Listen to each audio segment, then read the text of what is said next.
Hey guys, so we're going to talk about protecting your energy.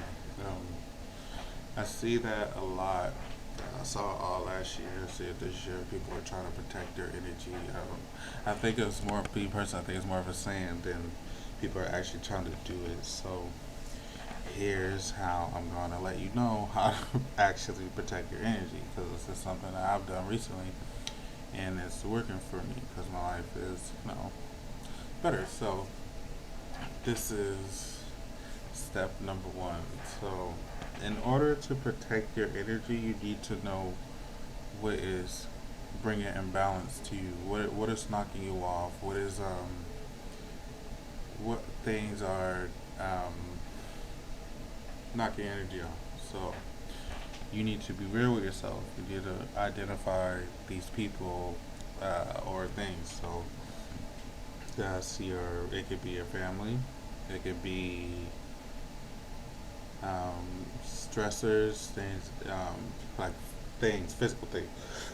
Be smoking, be drinking, be it could be the job, your job. You need to identify what is bringing your balance off. Like you need to figure out what is bringing your energy off balance.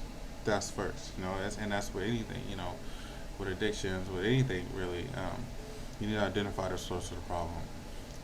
And then once you identify with that, you need to then go. You need to weigh the benefits and the costs with these things. Now, most people will say things like, "Oh, just cut it off immediately." Now, if you do that, I mean, you can do that, but in some situations, it might be. I'll just say this: you can't just cut everything off. You know, I used to be a person like that. I would cut everything off instantly. I would just let it go. And think I was good. I was good, but then later in life, especially now that I'm in my later 20s, I'm like, I can't keep doing that because the things that I call come back to haunt me, and the next thing you know, I'm crying at like 2, 3 in the morning, because I haven't fully processed, things that from my from trauma in my younger life. So if you're gonna consider cutting something off, really think about it. Think about the pros and cons of it. Actually give it thought. Don't just cut it off just because Facebook or Instagram is telling you that they cut things off all the time, because most of the time they don't. You know. So think about it. Think about, can I realistically, how am I gonna be if I don't have this in my life anymore? Is it worth it?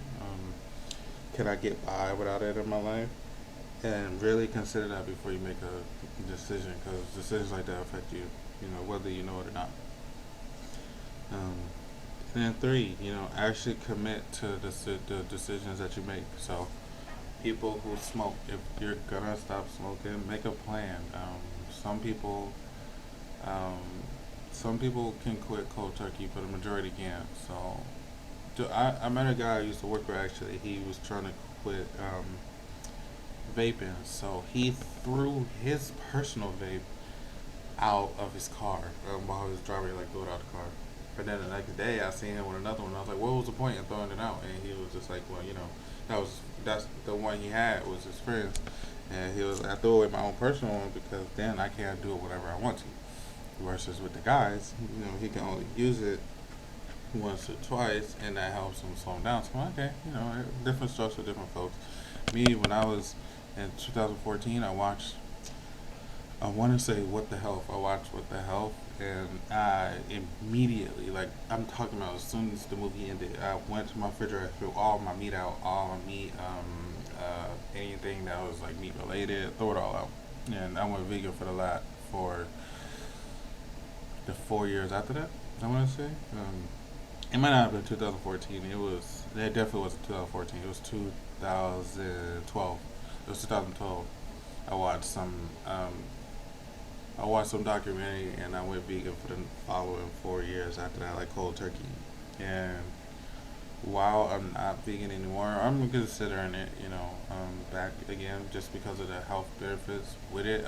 I just went back to um, chicken because I had iron problem overdose that wasn't working with just the iron pills. So I added some meat back in my diet, but it's just something I'm considering. So you know, but anyway, not about me. Like I said, just being cognizant of when you're gonna stop something, make a plan for it. Have a plan. You know, don't just cut off because you're gonna be right back on the wagon. And you know, overall, just your energy is your place, is yours. You know, protect it with your life. I mean, don't go killing anybody. You know, but protect your energy. You know, you have to. In these days where you have all kinds of traumas um, in the world, your inside of you is your soul in place. You know, so you gotta protect it by all means. You gotta protect it from anybody, whether that be family members, significant others, whoever it is. You gotta protect it. Okay, so also have a great support system. You know, have people who support you, who want to make sure that you're okay, above all else. And I promise you're gonna get there every time. Okay, so thanks guys, thanks for watching, and I'll get back with you. All right.